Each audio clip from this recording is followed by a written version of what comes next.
Sexual harassment at work place అంటే మనం పని చేసే చోట మనకి కొలీగ్స్గా ఉన్న వ్యక్తులు కానీ పై అధికారులు కానీ లైంగికంగా వేధించడం అన్నది అది చట్టరీత్యా నేరం. అండ్ ఇటీవల కాలంలో చిత్ర పరిశ్రమకి సంబంధించి చాలా విషయాలు బయటకు వచ్చాయి.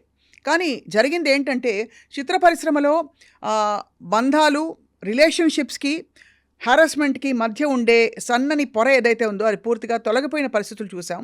ఉదాహరణకి జానీ మాస్టర్ విషయంలో కూడా అనేక ప్రశ్నలు ప్రజలు అడుగుతున్నారు. ఒకటి, ఆ అమ్మాయి అప్పటి నుంచి ఇప్పటి వరకు ఎందుకు మౌనంగా ఉంది, అండ్ ఇప్పుడు నోరు తెరిచినందుకు తనకి రకరకాల కామెంట్సే కాకుండా తన్ని అనేక ప్రశ్నలతో చాలామంది విసిగిస్తున్నారు, వేధిస్తున్నారు. మరోవైపు జానీ మాస్టర్ దోషి అని ప్రూవ్ అవ్వడానికి ఏ ఆధారాలు కావాలి, ఈ విషయాలన్నిటిపై మాట్లాడబోతున్నాం.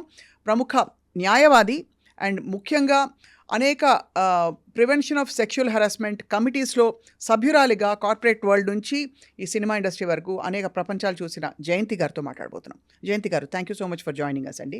నమస్తే అండి. నమస్తే. First of all, sexual harassment at work place దీన్ని డిఫైన్ చేయాలంటే 3 లైన్స్లో ఎలా చేస్తాం? What is work place, what is sexual harassment, what is prevention. ఈ మూడు అర్థమైతే మీకు ఆ మొత్తం యాక్ట్ ఏంటో తెలిసిపోతుంది. రైట్. సో వర్క్ ప్లేస్కి వచ్చేసరికి వర్క్ ప్లేస్ కన్నా ముందు what is organise sector, what is unorganised sector, ఈ ముందు బాగా క్లారిటీ రావాలి. ఆర్గనైజ్ సెక్టర్ ఏంటంటే నార్మల్గా మన కార్పొరేట్ వరల్డ్, ఎక్కడ వేరెవర్ ఒక 10 మంది ఎంప్లాయీస్ అవును కనుక ఉంటే అక్కడ ఖచ్చితంగా ఈ ఐసీ కమిటీ అనేది ఫామ్ అవ్వాలి. సో ఎందుకు ఫామ్ అవ్వాలి ఒకటి చెప్పాలనుకుంటున్నాను స్వప్న.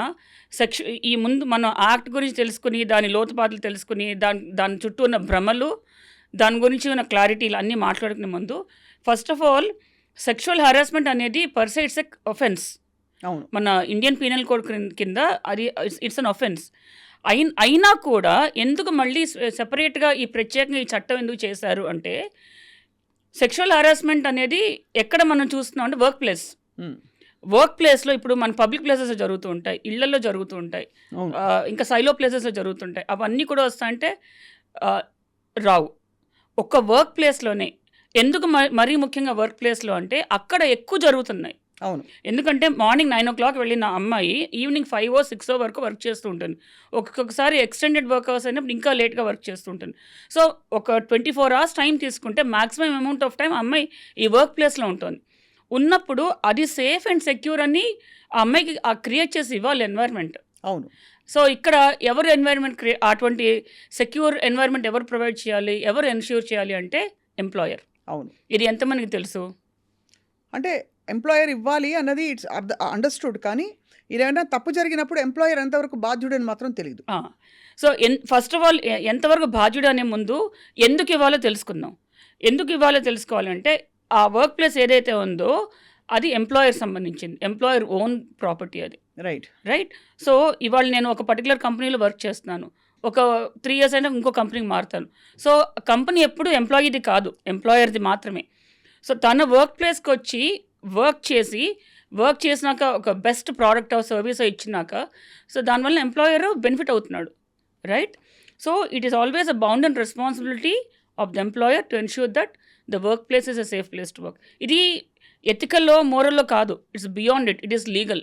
Right. It's a legal responsibility. అందుకే ఈ చట్టం చేశారు. చట్టం కింద ఎంప్లాయర్ మీద ఆ రెస్పాన్సిబిలిటీని ఇంపోజ్ చేశారు. ఏమని, నీ వర్క్ ప్లేస్కి ఒక ఎంప్లాయీస్ మాత్రమే కాదు, ఎవరు వచ్చినా సరే. ఇవాళ రోజు మన స్టూడియోలో ఉన్నాం, నేను ఎంప్లాయీని కాదు, నువ్వు ఎంప్లాయీ కావు. రైట్. మనం ఒక థర్డ్ పార్టీగా వచ్చాము, మనకి కూడా ఇది ఒక సేఫ్ అండ్ సెక్యూర్ వర్క్ ప్లేస్గా చూపించాలి, ఎన్ష్యూర్ చేయాలి. అవును. సో ఇంత రెస్పాన్సిబిలిటీ దీంట్లో మొరాలిటీలు, ఎథిక్స్ అవన్నీ పక్కన అవంతా సెకండరీయే. ఇంతవరకు అదే మాట్లాడారు, కానీ this is a legal compliance, legal responsibility. కానీ ఇక్కడ అదే నేను అడిగిన మొదటి ప్రశ్న. అందుకే అసలు సెక్షువల్ హెరాస్మెంట్ ఇది అని క్వాలిఫై అవ్వడానికి కొన్ని ఉంటాయి.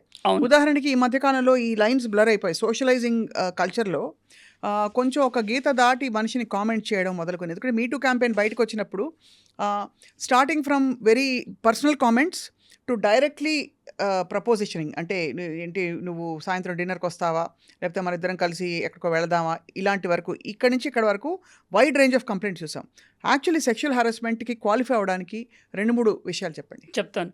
సో మనం ఫస్ట్ ఆర్గనైజ్డ్ అన్ఆర్గనైజ్డ్ 2 సెపరేట్గా మాట్లాడుకుందాం. That will give lot of clarity. So నేను యాక్ట్ ప్రకారం చెప్తాను.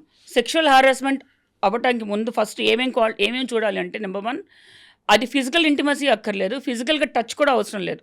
యాక్ట్ క్లియర్గా ఉంది, వర్బల్ ఆర్ నాన్ వర్బల్ అని చెప్పింది. అవును, అంటే మాట ద్వారా కూడా మనం చేయొచ్చు. ఫర్ ఎగ్జాంపుల్ వాట్సాప్లో మెసేజెస్, వాడు 9 to 5 ఆల్రెడీ ఆఫీస్లో వర్క్ చేసినాక రాత్రి 10 గంటలకి good night how are you dear అని పెడతాడు. తర్వాత ఒక దిక్కుమాల ఇమోటికన్స్ వస్తాయి. అవును, అవసరం లేదు. They are not part of the work. Something, any comments or any statements which are not related to work would squarely come under the tinge of or definition of sexual harassment. Dear అనేది మనం మామూలుగా colleagues కన్నాం. అదే ఇంకొక అపోహ ఏంటంటే, మేము friends madam అంటారు. మీరు వర్క్ ప్లేస్లో ఫ్రెండ్షిప్ లేదు, అది కొలీగ్స్ మాత్రమే. అదే మేము బ్రదర్ అండ్ సిస్టర్ రిలేషన్ అంటారు. Non sense. మన బ్రదర్ అండ్ సిస్టర్ ఇంట్లోనే. ఆఫీస్కి వచ్చినాక, వర్క్ ప్లేస్కి వచ్చినాక వీఆర్ జస్ట్ కొలీగ్స్ అంతే.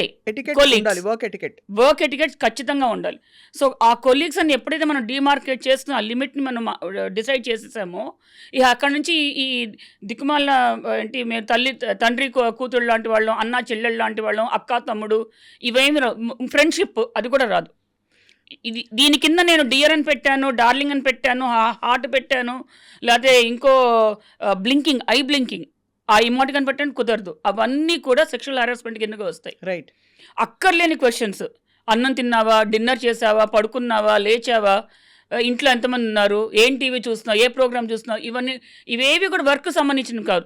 సో వర్క్కి సంబంధం లేని ఏ క్వశ్చన్స్ అడిగినా, ఏ కామెంట్స్ పెట్టినా, under the guise of compliments, ఇవాళ నువ్వు చక్కగా మంచి డ్రెస్ వేసుకున్నావు, ఇటువంటి పెట్టినా, suppose if the girl is not accepting it, sexual harassment కిందగా వస్తుంది. రైట్.